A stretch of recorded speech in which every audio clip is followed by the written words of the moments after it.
Conduct in the City Council chambers. Rules of decorum for the public.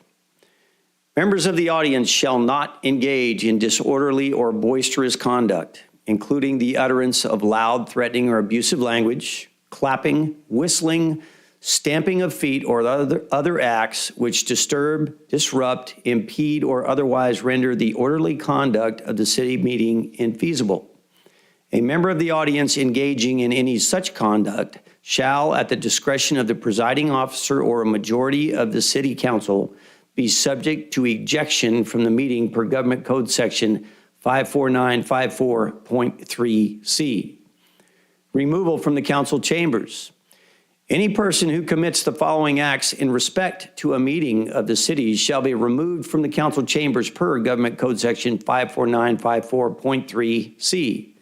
A, disorderly, contemptuous, or insolent behavior towards the city council or any member thereof, tending to interrupt the due and orderly course of said meeting.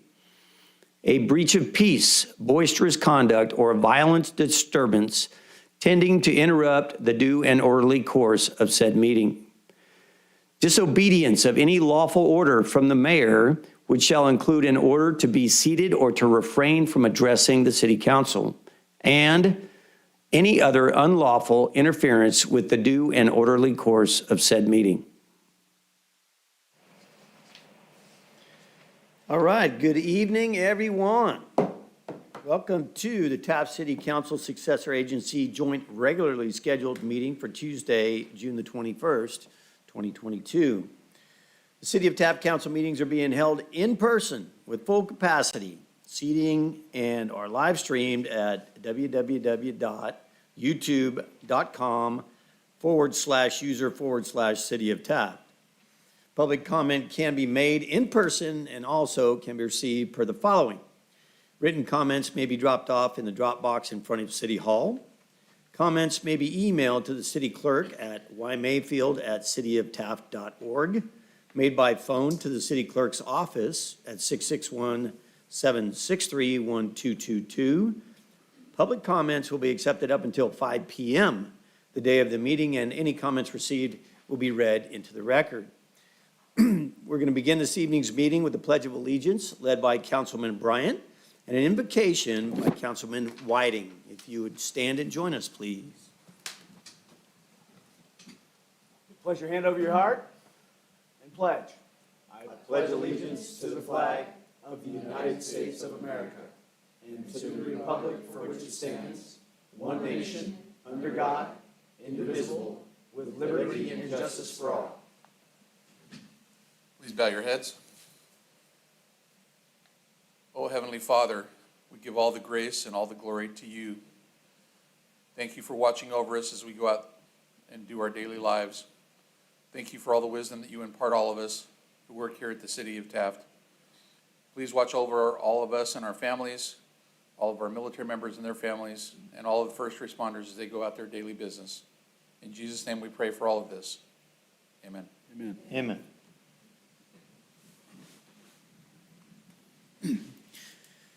Madam Clerk, may we have a roll call, please? Mayor Noor. Here. Mayor Pro Tem Crier. Here. Councilmember Bryant. Here. Councilmember Evelyn is absent. Councilmember Whiting. Here. All right, thank you very much. First item on this evening's agenda is a public hearing to receive public input regarding military equipment use policy pursuant to Assembly Bill 481 and consideration of adoption of an ordinance adding Chapter 13 to Title 8 of the Taft City Code.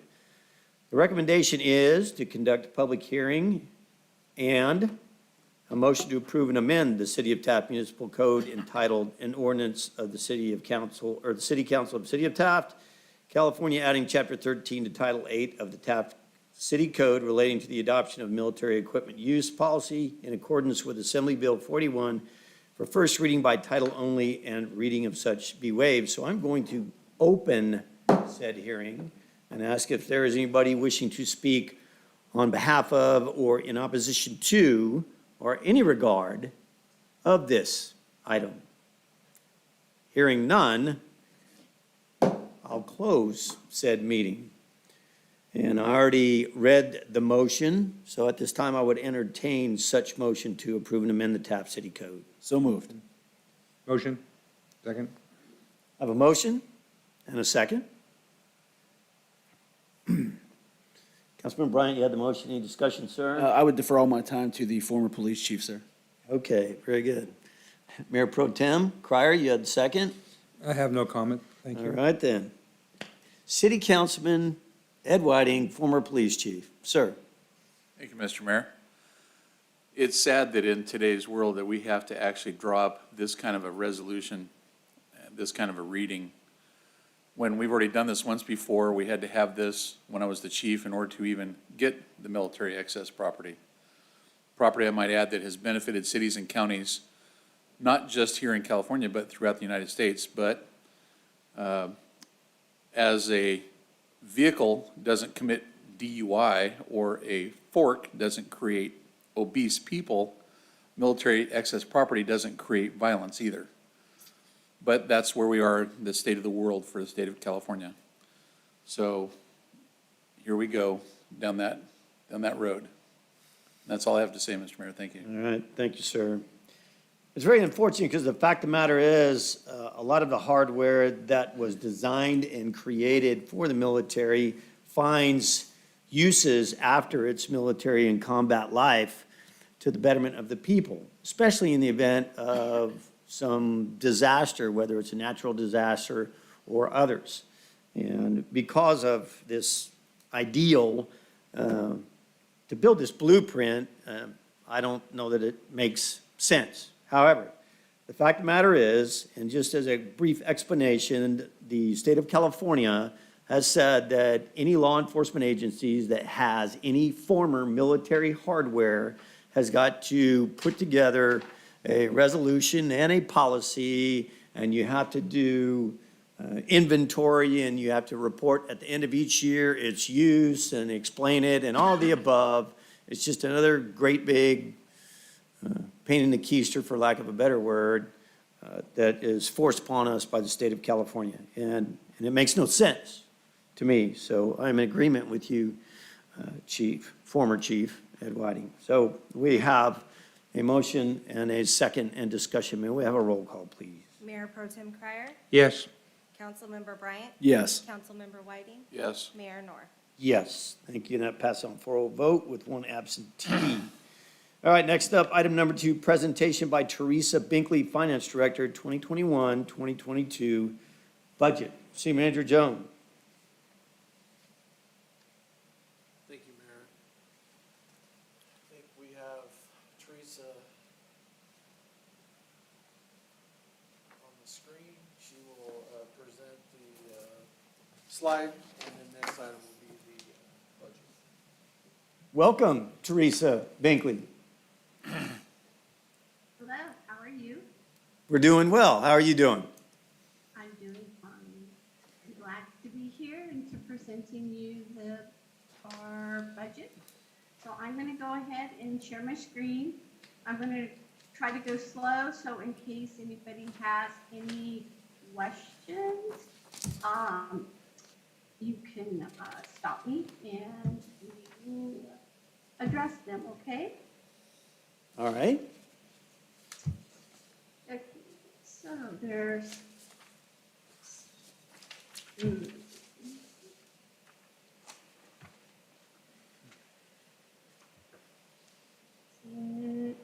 my typical screen, it's not. Okay, well, we will just continue on. Okay, so everybody can see my screen? Yes. Okay. So, good evening, Mayor and council members. This evening tonight, I'm here to present our final budget for fiscal year 21-22, which is the one that we are finishing up this month. And then also the proposed budget for the upcoming year, which is fiscal year 22-23. So first of all, our complete budget for all funds is for $15,684,000, But tonight, a lot of that we're gonna speak about is the general fund, which is $7.9 million. The one fund that is not balanced is the landscape and lighting district. It does not take in a sufficient revenues to cover the actual expenditures just to maintain that area. Also, the CCF we are transferring in money from reserves that we've set aside. This budget that has been proposed that we're presenting tonight, a lot of the money that we have in here or the expenses are just to maintain the building, the property insurance, the closure expense from workers' comp and the unfunded liability from CalPERS. So those are just the bare minimum of things that are residual left over from the closure of the facility.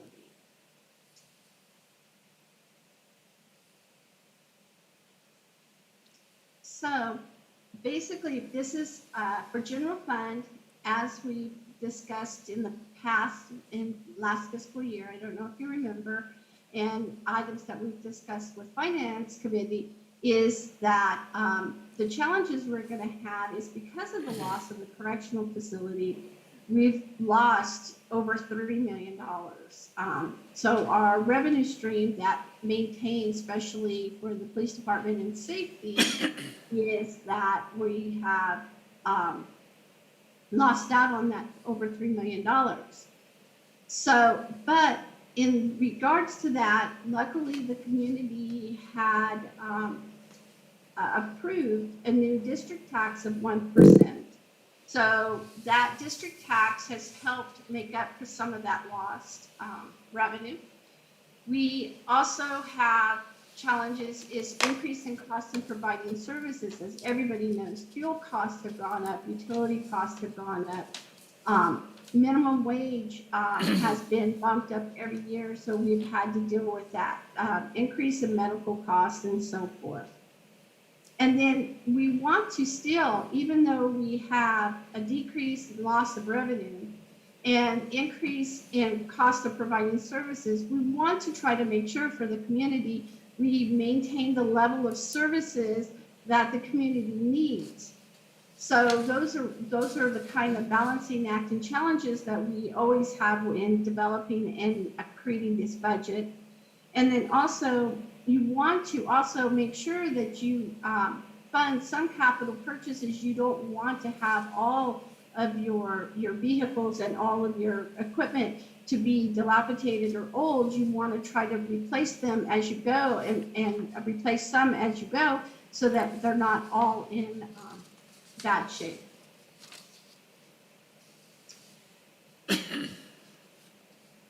So again, changes in revenue and some of the stuff we discussed last year. Some of this is permanent and temporary, of course. The closing of the correctional facility is actually, it is a permanent situation.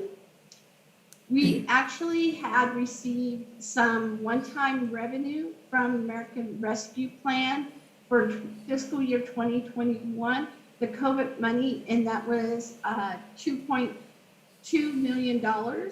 So that helped us go ahead and be able to have a healthy budget for 21-22, but that's one-time money, and it was only for that fiscal year. So, and then also in sales tax from businesses getting back online, but then people, the inflation and the cost of more things to buy, people are being choosy on what they spend their money on. So sales tax was starting to come back, and now it's kind of leveling off, coming back, and it's fluctuating, but sales tax is our number one revenue generating source. So when people have issues of spending and things like that, that affects us. Also, the transit occupancy tax. So when businesses are doing good, especially oil related businesses, then we have a lot of people in our community that come here to work and stay in the hotels. So what they end up doing is they end up, our transit occupancy tax shows that. And so when people are not coming here to work and stay in the hotels, then we see that where our transit occupancy tax is not as large. And also, as you know, 25% of our transit occupancy tax, we do give to the chamber to help promote businesses and help promote our community. So it affects not only us, it affects the chamber. And then also, we see businesses finally returning to somewhat normal, business-like. And then we also see around the community some newly opened businesses, some closed, but then we see people replacing those and newly opening. So that is a healthy, good sign for our community. And then finally, and we always have these issues where the state of California has poor views on the oil and gas operations and the overregulation of cities. So does anybody have any questions or comments before I proceed? Following right along, anybody have any questions at this point in time? Nope, so far loud and clear. Thank you, Teresa. You're welcome. Okay. So last year, we did a community outreach where it was called Let's Talk Taft, where the community members were questioned and surveyed, and they did community outreach in regards to how they would address or how they would feel if the city of Taft went out for a district tax. And what we have found out is that there was an overwhelming support. So on the November 2020 ballot, the city of Taft placed on there the 1% district tax, and the voters overwhelmingly approved it. So the tax took effect April 1st of 2022. But because of the way that the taxes are submitted and the tax reports are submitted to the California Tax and Fee Administration, this revenue stream will not be recognized, or we won't be seeing it until probably November or December of this coming year, but it is going to be mid-year of next fiscal year.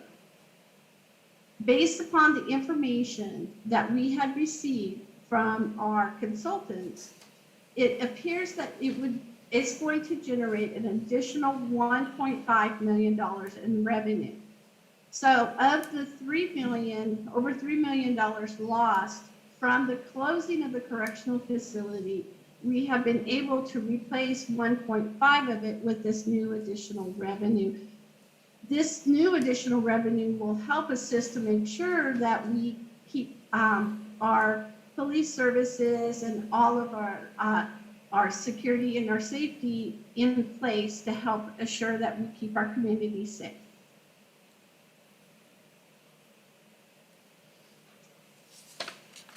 So let's take a look at our proposed budget. So our proposed budget is a balanced budget, but as we're going to discuss a little bit, we are requesting a little bit from reserves to balance the budget. So normally in our budget, you could see our budget is usually around $7.876 million average, except for the year of 2020. And that year, we had some additional one-time monies that made it a little bit larger. And we'll take a look at what those were when we get there. Then in fiscal year 2020 and 2021, as you can see in the blue line, we had anticipated our budget to be close to $7.4 million. And it ended up being about 6.5 million. And that was because of the closure of the correctional facility. So we had the last month of June, since the facility closed in May, the last month of June, we didn't get the revenue that we normally get there, so it made us have a shortfall.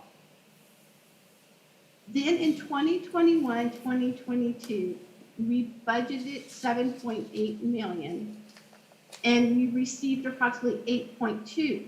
But again, we had one-time monies that made that actual be higher than what we had budgeted. So that is not a trend or a actual representation of what our actual revenue is. And then for our 22-23 budget, we're requesting that our budget be set at $7.9 million.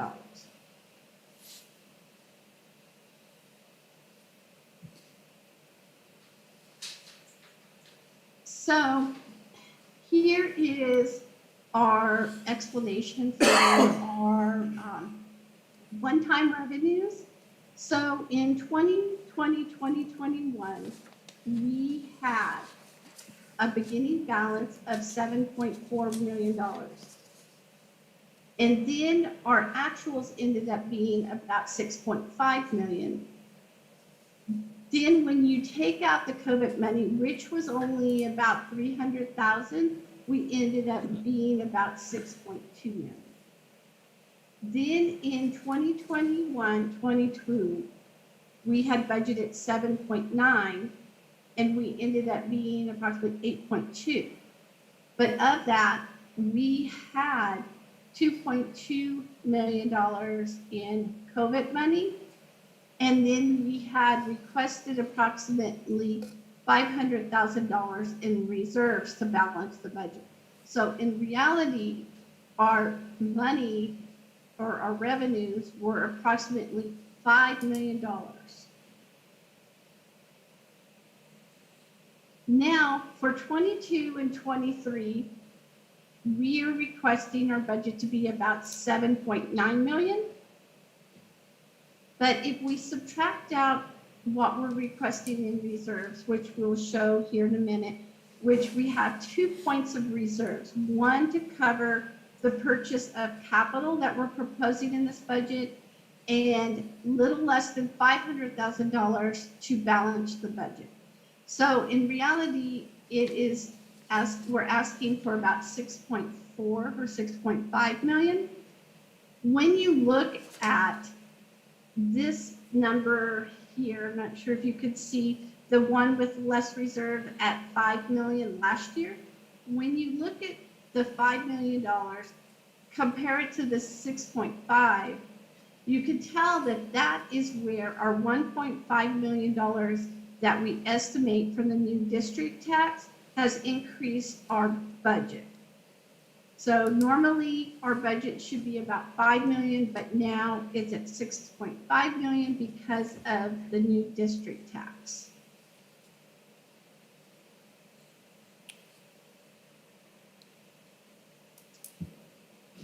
So let's talk about expenditures.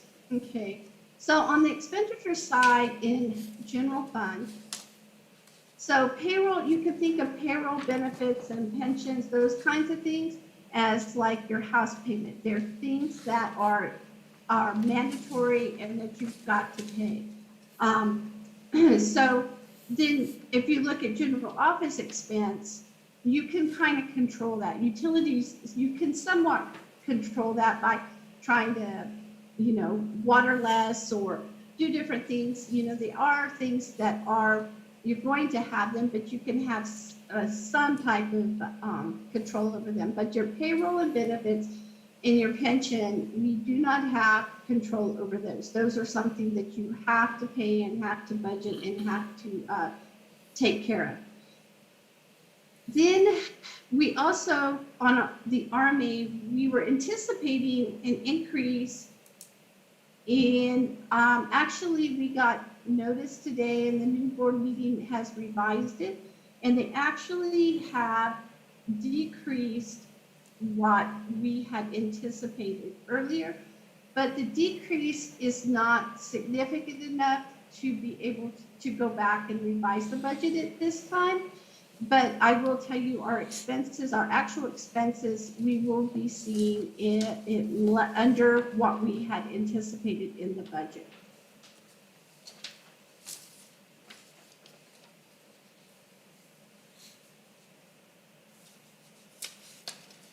So, as I could say earlier, payroll and benefits are something that it's like your house payment. You have to pay it. It is what it is. So here is kind of a breakdown of our payroll. So for the 22-23, we're estimated at 3.4 million, and then 950,000 or 921,000 in benefits. Then you have your retirement for the current portion. This is based upon salary and everybody's pension rates. That's our current. And then we have our unfunded liability that has to be paid. And normally we pay that 1 million in July, and usually we'll pay it in advance to recognize a 3% discount rate. So that puts our budget for 22-23 at 5.6 million compared to last year at 5.4 million. And our employee count in the past few months, the staff has taken to council and had requested to refill some positions in the street department. So that is why we have the increase in personnel.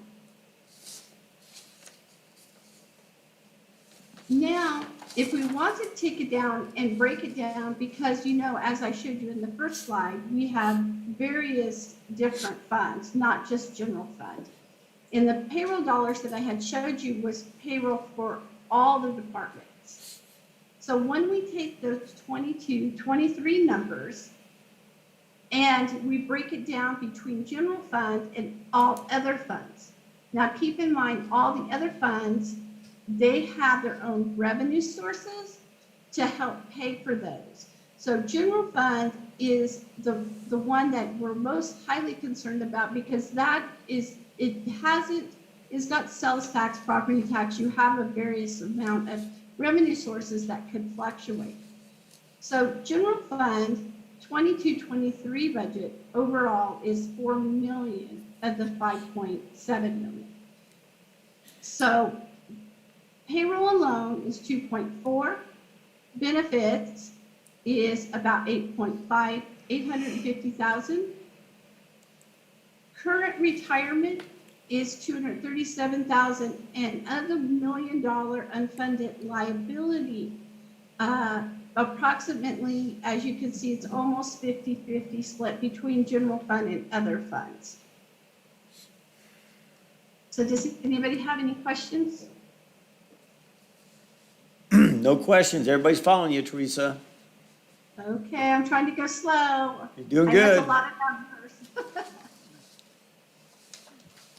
So finally, let's talk about capital reserves and the transfer in that is proposed in this budget. In this budget, we have capital expenditures of almost $1 million. And then in this budget also, amount that we need to balance is 438,000. So the total of transfer in is 1,400,000. Within those capital expenditures, $500,000 has been proposed to do some annual street repairs. So that is a large portion of that capital expenditures. Also, in the finance department, last year we had budgeted to replace the 18 computers, but opted to delay that project. So last year's budget, that was pulled out.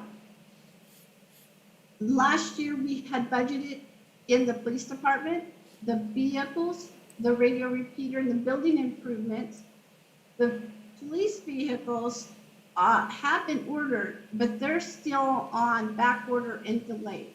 So we have never received them. So they were removed from last year's budget and placed in this year's budget. The radio repeater project just got delayed and never started, but it is on its way of being done. And the building improvements, the same thing, it got delayed, and now it's in the process of proceeding with that project. One new item that has been added is a new vehicle, a pickup for administration department. That vehicle actually is going to be paid by 5 different funds. General fund will pay 1/5 of the vehicle, and all the other funds will pay for the remaining, the other 4 will pay the other portion of it. And then, as I talked about earlier in the beginning, our annual street striping is always budgeted every year and carried from year to year and done. And then the street repairs of the $500,000.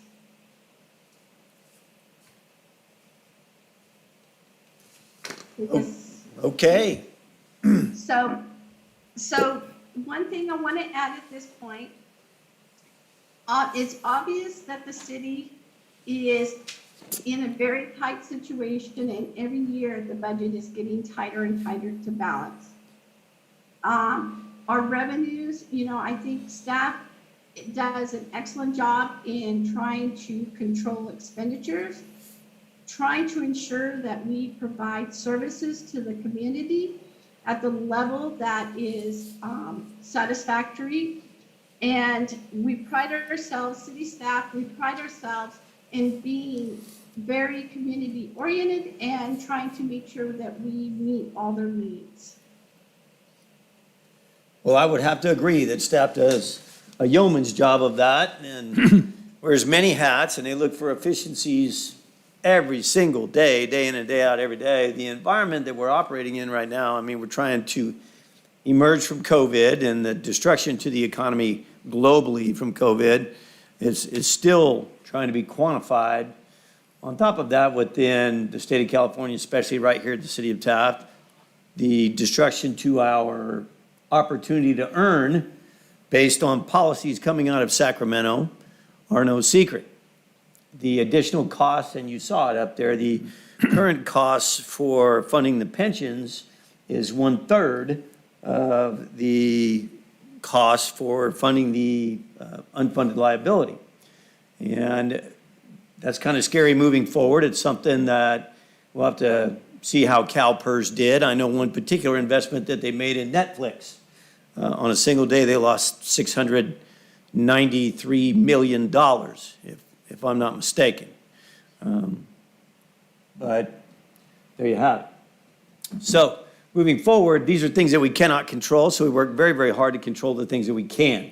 And you're right. Our goal is to continue to provide services at the level expected by the people of the city of Taft. And on top of that, we'll continue to try to exercise opportunities to bring additional income and employment opportunities into our community as we also fight to survive, for lack of a better term. So Teresa, thank you very much. I appreciate all your hard work. We've had multiple finance committee member meetings, I will tell you, and some of them were less than 2 weeks apart as we tried to shape this budget so that we could move forward as we crawl out of this black hole. And this is what we have come up with. So having been a part of that, I don't have a great many questions for you because I saw this data and these numbers. So I will allow the other council members, and of course, Josh, Councilmember Bryant was a part of our finance committee as well. So Josh, if you'd like to begin, you have additional questions regarding this? Thank you, Mr. Mayor. I don't have a lot of questions. I just want to make sure that we're very, very clear and transparent to the people of the public. So, Teresa, I appreciate your work on this, doing this professionally for an organization similar to what the city of Taft does. I know how much work it takes to really cross all your T's, dot all your I's, and make sure that things are balanced. So I appreciate your work. But is it fair to say that the key to our fiscal solvency and our ongoing ability to provide services that people are relatively familiar with today is Measure A? So, and roughly, I think on page 5 of your slides here, I want to make sure we're super clear here. It is fair and correct to say that it is an additional $1.5 million approximately to the city of Taft, right? But I think what's more important and really critical to understand is it's in light of approximately $1.5 million to the general fund as far as net impact decreased here. So really, you're trading one set of apples for another, right? And it's because of the generosity of the people of Taft and their willingness to ultimately forego some of their hard-earned money by way of sales tax that's going to help us float services in the interim to make sure we can continue to deliver those services they've come accustomed to. So thank you to the folks out there, the folks here in this room. We appreciate that. We need it. But one of the questions I did have, Teresa, is you mentioned timing of when those revenues from the sales tax will be received. So the period, for the very first period, is going to go April to June 30, correct? Or the file returns are due July 30, July 31, something like that. And you're saying probably October, November before we see any net cash. Yes, So yes. our- There's a delay. I'm sorry, the billing cycle with the CCF and the state, we're probably 30 to 45 days, maybe 60 days routinely as far as issuing a billing and receiving cash, correct? Yes. So we are clear that we're going to have some additional cash constraints, and we have free and available cash to meet the needs, our day-to-day needs, while we're waiting for the sales tax revenue to come in. Yes. That was really the biggest concern I have. Again, I want to say thank you to the people of the city of Taft for supporting Measure A. It's the only way we're going to continue to live the life that we know today at the levels we know it today. So thank you very much, and that's all I have, Mr. Mayor. All right, thank you very much. Councilman Whiting, any additional comments on the budget? I do, and I'd like to echo Councilman Bryant's thoughts towards Teresa and say thank you also personally for all that you've done for us to keep us where we're at. The two questions I have to do with the police vehicles and the radio repeater, both being delayed. They're on this budget cycle. How many vehicles, and do we have an ETA when we might be able to get those vehicles? There are 2 vehicles budgeted, and I don't have an ETA. I know Lon has been double checking. He's the one that placed the order, but as far as he knows right now, he does not have any update. He may be able to update you more, but I have not got any update for a while. And tell me about the radio repeater. Has it been completed, the move over, or where are we at with that? I can help him with that, Teresa. Thank you. There we go. We are waiting for a bid for the fiscal year of July to complete the move over for the repeater. We did not want to start it in June, and with the new fiscal budget coming in, we are going to hold off until the 1st to complete this move. Shouldn't take more than 2 days once they start. Thank you, Chief. Thank you, You're Teresa. welcome. That's all I have. All right, thank you. Thanks for that explanation, Chief. I know you're right there. Mayor Pro Tem Cryer, any additional questions? Thank you, Mayor. I just have a few.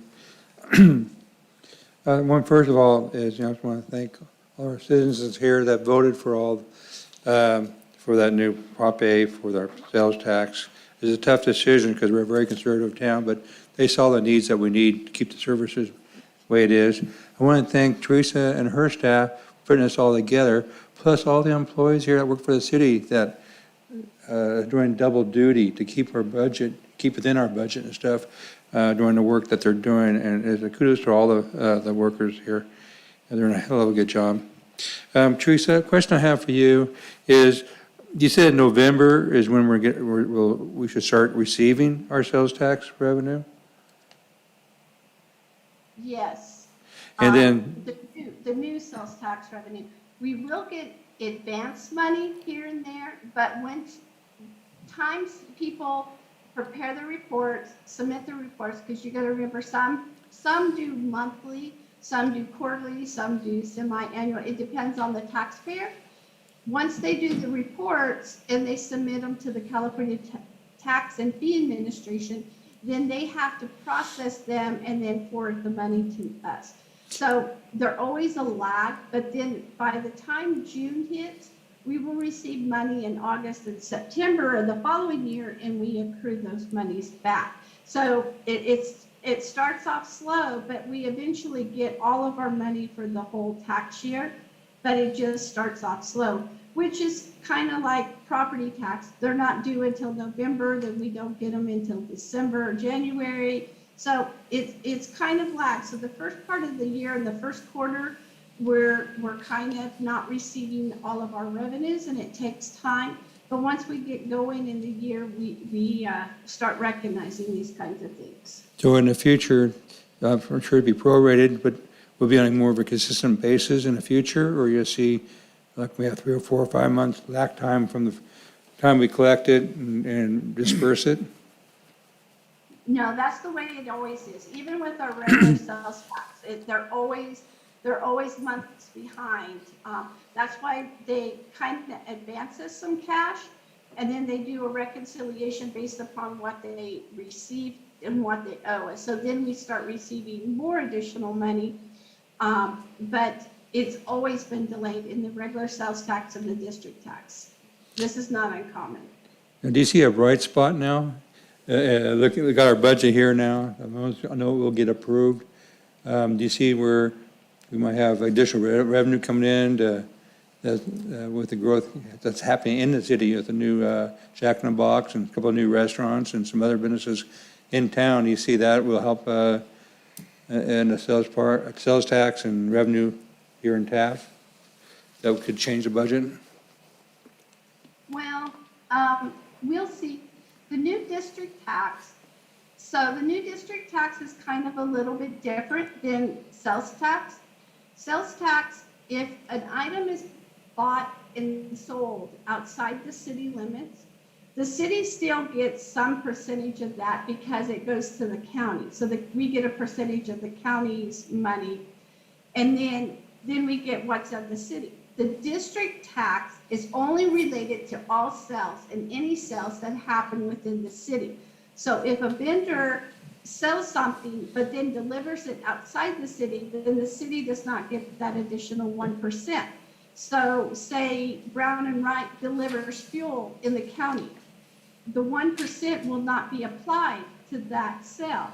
The regular 7.25 will, but not the 1%. So it's going to be interesting to see how it really shakes out and stuff. Now with the new businesses coming into the community, yeah, it's kind of exciting to see.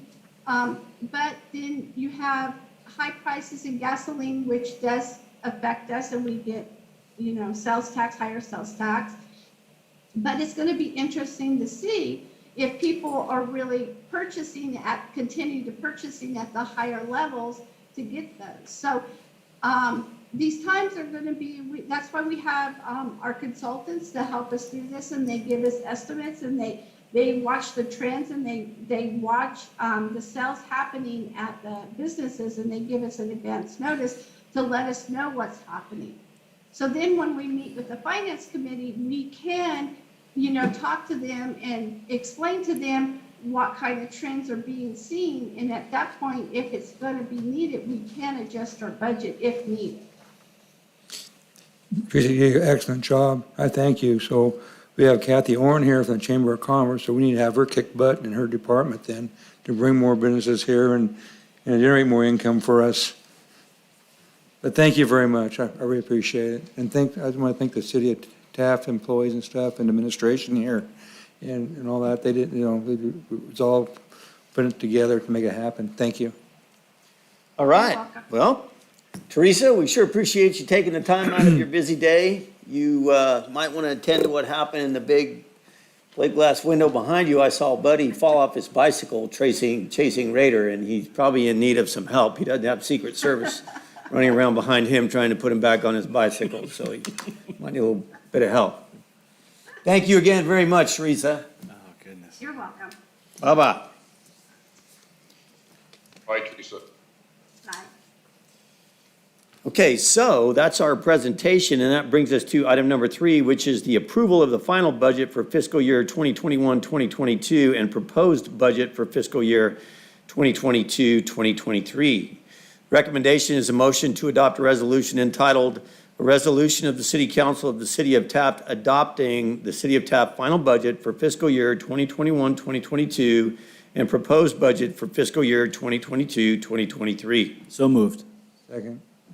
I have a motion and a second. Any additional discussion, gentlemen? No, thank you, sir. No, Hearing none, all right. I have a motion second. May we have roll call, please? Mayor Pro Tem Crier, Yes. Councilmember Bryant. Yes. Councilmember Whiting, yes. Mayor Nor. Yes, that passes on 4-0 vote with one absence. Thank you. Next up is item number 4, citizen request public comments.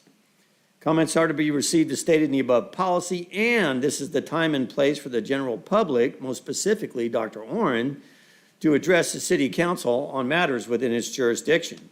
State law prohibits the council from addressing any matter not previously included on the agenda. Council may receive comment and set the matter for a subsequent meeting. Please limit your comments to 5 minutes. Dr. Oren is going to talk to us. I bet she says something about 4th of July. Oh, you I'm think? just saying. Well, it's a pleasure to speak to you this evening. I am a smarter woman than I was when I got here. I didn't realize there would be a budget presentation. I hadn't seen this agenda before, but Teresa always does such a good job for those of us that don't manipulate numbers in our head at all. So she makes it very clear, and I appreciate that. I want to start out by saying thank you to a few people and a few groups.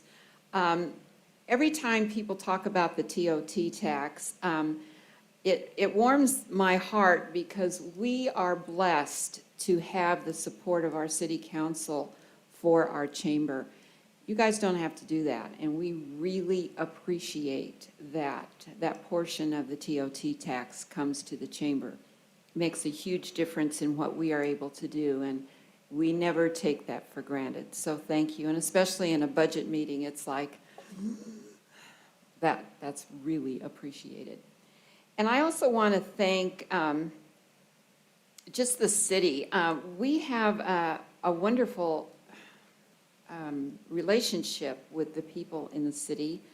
And that also is, I never want to take that for granted. I think Mark changed a meeting for us 3 times this past week because of circumstances on my part making it impossible for me to get there. And I really appreciate that, Mark. Thank you, because I know what a pain it is to get a lot of people in the same room and discuss stuff. So I want to recognize you for doing that. I appreciate it. And also, our city manager put out the idea that maybe we could move Sit and Sip up to the Oil Dorado room at the Transit Center. And it's a wonderful idea, and we did it for a month or so. And I would like to continue to do that. We're going to have to make some decisions about the technical pieces of that. But that generosity doesn't go unnoticed, and I appreciate it. And just exactly what Craig said was going to happen happened. People walked in and said, wow, this is a nice building. How long has this been here? Which was the reason Craig asked me to, can you consider having doing this here? And I am amazed because the chamber does a lot of hanging out there, and it's amazing to me that there are people that did not realize that it's a beautiful facility. We're gonna hunker down and work on some things that make it better for us in terms of sit and sips, because there's no getting around the fact that people like virtual sit and sips. I personally like to have people in a room. But when it comes to getting speakers, if you tell a speaker, we'll do this virtually, you can get a speaker from anywhere. And our citizens deserve that. So those are the issues that we're looking at. But I wanted to start with saying how grateful we are. And thank you for that. You have before you on the consent calendar this approval of the donation of 501 and 511 North Street, which is the old Oil Dorado headquarters. And I know that there's some ways that this has become an ability of the city to make this a reality for the citizens of Taft. And it satisfies so many needs. we desperately need a venue. When OT shut down, it was like, oh, where else can we go? So there are other places, of course, but not on the magnitude of the size of OT's, which was, the place. And they're still wonderful, and they're going to be opening full scale soon. But having a venue like that back part of the Oil Dorado headquarters is just awesome. So thank you. You took the money from a tragic fire and you used it gorgeously, or you will have by the end of this time, I hope. Am I campaigning? It just occurred to me, maybe I'm out of line, but it's an awesome idea and I really appreciate it. This also brings activity to the center of our downtown, which is something I hear people complain about. And it just ticks so many boxes. So thank you from me as a citizen. Thank you from me as an event person. This is a wonderful idea, and I strongly hope that that goes through.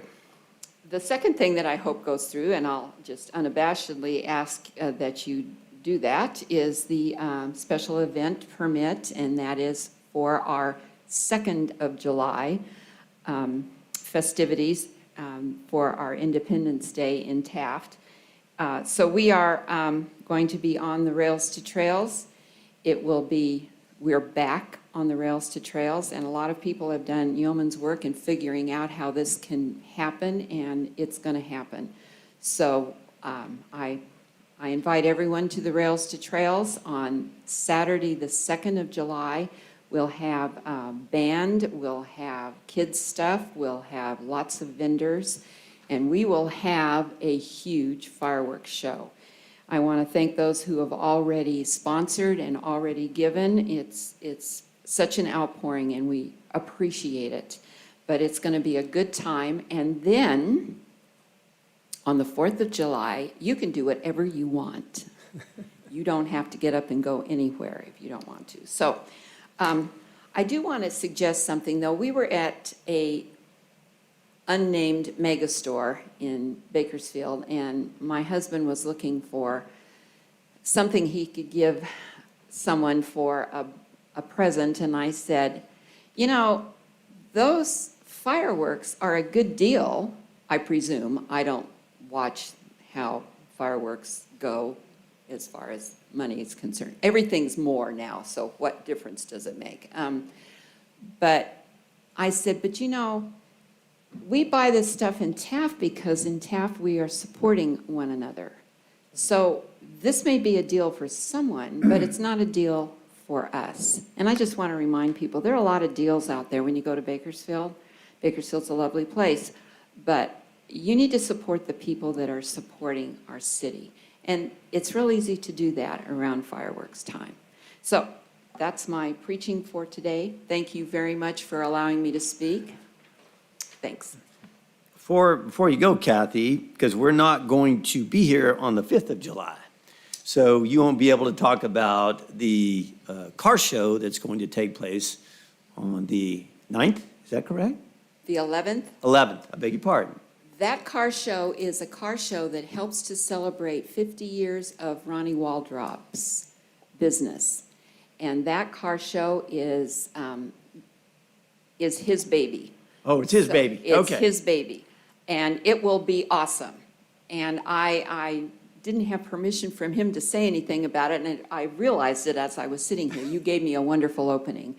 It's going to be a great car show. So and we have car people all over the place in Taft and the surrounding areas, so please support Waldrop's.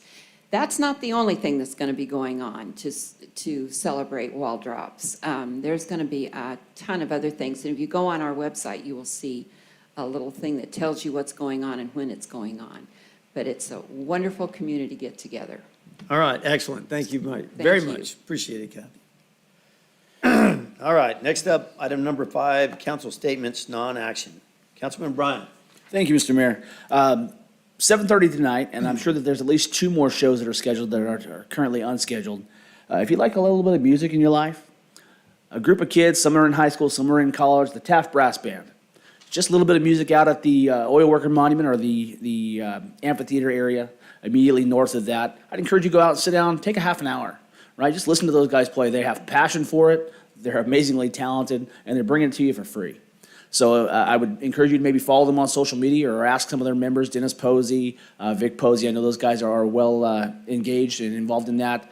They'll be promoting when they're going to have more shows, but tonight at 7:30 at the Oil Worker Monument. Go on out there and just open up your mind, relax a little bit. I think the weather's going to be kind of nice. And I just want to piggyback on what I'm sure everyone's going to piggyback on, and Kathy said, I want to wish everybody around here a wonderful Independence Day. It's an amazing holiday, and we kind of get to double dip a little bit, right? So we get is it Saturday night, around 9 p.m.-ish, probably, or sometime in there, we get the wonderful show put on by the people of City Taft. That's the city show, right? And I don't say city like it's ours as a body. Thank you again for putting that on, at least being the figurehead of that. And then we get to celebrate the holiday officially on Monday. All right, you get a day off of work. It's time to celebrate our independence and really, despite the things that are maybe rough in this country, I'd rather have it rough here than easy anywhere else. That's all I have, Mr. Mayor. Thank you. All right, thank you very much, sir. Councilman Whiting. Thank you, Mr. Mayor. I don't have anything tonight. All right, Mayor Pro Tem Cryer. Thank you, Mayor. If you look around town and stuff, how many people see graffiti on our walls or windows or on the fences and stuff? You don't see anything. The streets are clean, it looks nice. We have a great little community here. It takes great pride of our cities and stuff. That's why our proposition passed here for a sales tax, about 1%. People love our town. They want to keep it with the great services that we have and provide and stuff. And I just makes you feel proud of our city. And and people are coming to do business here. When one restaurant closed, when that one opens up again, and an extra one on top of that. So we are growing. We have people are highly interested that they can make money here and make a go of it. We try to make it easier for people to come here. And yeah, there's probably a few bumps in the road here and there to make it all in compliance and stuff, but things are happening here. You have 4th of July coming up, put on by our great community and the Chamber of Commerce on July 2nd. And I think our country, when it was founded, every 4th of July is supposed to be coming out with bangs and shooting and fireworks and everything for our celebration for perpetuality, according to our founding fathers, to celebrate our great country. And there's always things to do. Just go to the Chamber's website. Look on the website. Look at all the activities going on. We got some we have some 50-year anniversary with Waldrop's Automotive. You got grand openings with other businesses in town. One opened up on Saturday over there at the former Pake's Restaurant. You got another one on Center Street. You're gonna have another one on Center Street doing a pawn shop there. As long as you get all the stuff, ducks in order there, and I'm sure it'll be a useful business here that might be filling a need. Another thing I hate to say, come next month, our fuel tax is going to go a little higher. Prop 1 got passed a few years back that the citizens voted for in the state of California. So you're going to see a price of fuel going up. So don't be surprised. You know, I believe in our utilities too, all going up in March. So you're going to see that, and it's sad, but what can you do? And I'm sure we've had meetings at Kern Cog and stuff. I brought up to discuss it and stuff. What can we do to put a moratorium for this year on it for the new tax, not the old tax that's prior to it. Just don't use the one coming up, but it kind of fell on deaf ears. But that's all I have to say, Mayor, and I wish everybody a happy July 4th, and God bless you. All right, thank you very much, sir. What Mayor Pro Tem was referring to, of course, is the additional tax increase based on the CPI as a part of what was Senate Bill 1. And when Senate Bill 1 was passed in 2017, if I'm not mistaken, signed into law by then Governor Jerry Brown, they want to make sure that their funding for additional road maintenance and construction in the state of California stayed up with the cost of living, so they made that a part of that law. One of the great ironies is that when people can least afford to be taxed more is when the CPI is up. In other words, cost of living is up in the state of California. Inflation. We have inflation right now that 2 generations of Americans have never even witnessed. You know, if anybody under 30 years old, if you ask them about inflation, they thought you were talking about tire pressure, okay? Other than that, they had no idea it meant anything else. But the fact of the matter, it does. And in today's paper, the governor and the Democrats say that they're going to put together a committee and they're going to investigate why gas costs so much money in the state of California. And I've been thinking about this a great deal. The lunacy of it makes absolutely no sense. Our current governor, who is behind that, was a lieutenant governor when SB 1 was passed. And it was one of the darlings of the former governor, who you would have thought he worked with. Subsequent to that, every single year since 1st of July, it has gone up even more. And it will go up again the 1st of July. And what that will do is that will make the gap between what we pay in California and what everybody else pays even broader. And I did a little bit of research on that. Just quickly, we set the record for the cost of gasoline in the state of California in 2008. In that month in 2008, when we set that record at about $4.63 a gallon, a barrel of oil cost $132 for that month. And then in 2012, we tied that record. The month that we tied that record, a barrel of oil cost $103 for the month. Not 132, 103. And everybody is telling you, as is our current president, that it's Vladimir Putin's fault that gas is so high. The state of California broke that record set in 2008, tied in 2012, November the 15th, 2021. Vladimir Putin went into the Ukraine February of 2022. We broke the record for the price of a gallon of gas in November of 2021, and again in December, and again in January, and again in February. So long before Vladimir Putin went into Ukraine, the cost of doing business in the state of California was causing that to go up. So if you imagine, well, in 2008, it cost this much for a barrel of oil to make gas cost this much. And then in 2012, a barrel of oil only had to cost that much for gas to cost that much. And then in 2021, a barrel of oil only has to cost this much. So the cost of the raw material continues to drop. It's a smaller and smaller percentage of the refined product, which is gasoline. Why? How's that possible? I'll tell you how it's possible. That's the Sacramento surcharge, people. That's the cost of California. That is growing government.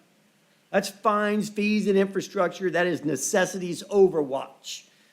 Every time you're not looking, everything that is passed, every requirement in the state of California requires overwatch. If they say, okay, you as a department have to do this and submit the following documents, then the state has to hire a bunch of people to receive that documentation and correlate that documentation and send out bills or fees or fines. But progressively, and it's easy to find that information, the cost of the raw material, a barrel of oil, is less and less included in the cost of a gallon of gas. And in the state of California, we pay between $1 and $1.50 a gallon more than every single state that borders our state. On top of that, our utility bills are 2, 3, up to 400% of what every bordering state pays. There's a phrase going around the globe these days because we're in the midst of a commodity crisis, an energy crisis. That phrase is called energy poverty. What's energy poverty mean? Well, if your PG&E bill goes up 2.5 times because of the global cost of natural gas, or because you're putting more and more intermittent energy in the mix, which means you have to pay for backup legacy energy, well, guess what? It's going to cost you more money. Same is true for a gallon of gas. So unless your income rises as much and as fast, then what you have left shrinks. Now all of a sudden you're making decisions. Should I put food on the table? Should I pay the past due rent? Should I put 2 tires on the car or half a tank of gas in a vehicle so I can get to work? but that is the bottom line. That is not so much global energy. It is not so much the cost of a barrel of oil. That is the state of California. That is growing government getting deeper and deeper into your pockets, folks. And for our governor and for the Democrats who have run this state for 2 decades to say, no, we're gonna put together a committee and we're gonna investigate why that's happening, when they were a part of it, is ridiculous. Absolutely insane. Pathetic. Sleight of hand bunch of crap. That is simply my opinion, and I wanted to share that with you. So, that's all I have this evening. Thanks for bringing that up. Next up, item number 6, department reports. Do we have any department reports this evening? None? All right, then we'll move on to item number 7. Item number 7, city manager statement. City Manager Jones. No statements, sir. Thank you. City attorney statements. Jason. Not tonight, Mr. Mayor. All right, thank you, sir. Future agenda requests, gentlemen, this evening. Hearing none? All right, then we'll move forward to the consent calendar. Consent calendar items 10 through 17. All items listed on the consent calendar shall be considered routine and will be enacted by one roll call vote. There will be no separate discussion of these items unless a member of the city council requests specific items to be removed from the consent calendar for separate action. Any item removed from the consent calendar will be considered after the regular business items. Are there any items on the consent calendar that any member of the public would wish to comment on?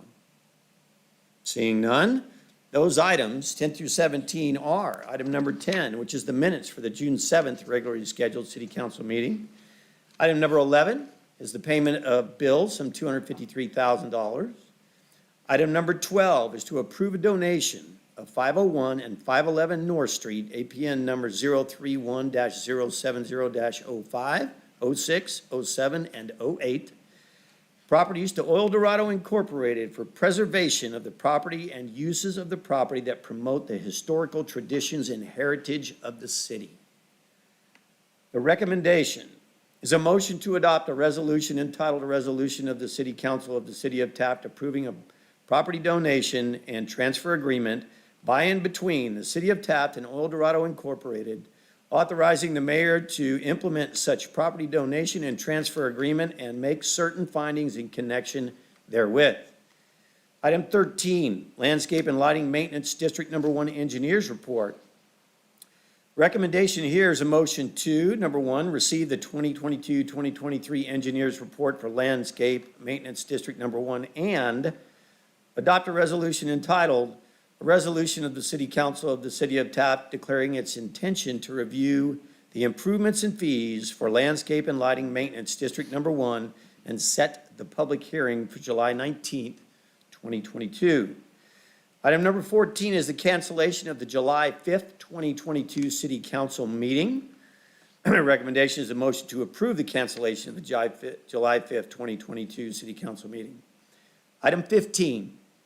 Special event permit and encroachment permit for the Taft 4th of July fireworks spectacular by Taft Chamber of Commerce on Saturday, July the 2nd, 2022. Recommendation there is a motion to approve a resolution entitled a resolution of the City Council of the City of Taft approving special event permit number 2022-04 and an encroachment permit for the Taft fireworks spectacular by the Taft Chamber of Commerce along rails to trails in the closure of Supply Row and rails to trails from 2nd to 4th Street and 6th Street from Supply Row to Main Street on Saturday, July the 2nd, 2022. I cannot imagine holding a fireworks spectacular anywhere else. Item 16 is professional services agreement, amendment number 2 with Rick Engineering Company for the SB2 PGP LEAP and REAP planning grant projects. Downtown Taft specific plan and zoning ordinance amendment to accelerate housing production. Recommendation here is a motion to amend the professional services agreement with Rick Engineering Company for the downtown Taft specific plan and for additional graphics work to develop 3D renderings of development scenarios, increasing the overall project budget $10,000 and an updated amount not to exceed $268,310. Finally, item 17 is to adopt a resolution supporting an application to the Board of State and Community Corrections, BSCC, for standards and training for corrections STC training costs. Recommendation, motion to approve a resolution entitled Resolution of the City Council of the City of Taft supporting an application to the California Board of State Community Corrections, BSCC, to receive funds for training under the Standards for Training for Correction STC program. Does any council member wish to remove any of these items from the consent calendar? Hearing none, at this time, I would entertain a motion to approve consent calendar items 10 through 17. So moved. Second. I have a motion and a second. Madam Clerk, did you get that? Yeah, I got it, thank you. All right. May we have roll call, please? Mayor Pro Tem Crier, Yes. Councilmember Bryant, Yes. Councilmember Whiting, Yes. Mayor Nor. Yes, so that's approved on a 4-0 vote with one absentee. Thank you very much. So this concludes our open portion of this evening's meeting. This council will be going into closed session for the following items. Item A, the annual performance evaluation, Government Code Section 54957, City Attorney. Item B, conference with legal counsel, anticipated litigation, Government Code Section 54956.9B, one potential case. Item C, conference with legal counsel, existing litigation, Government Code Section 54956.9A, case number BCV-20-100096. And item D, conference with real property negotiator, Government Code Section 54956.8, APN number 220-280-16. Thank you all for being a part of this evening's meeting. Have a wonderful Memorial Day celebration. God bless America.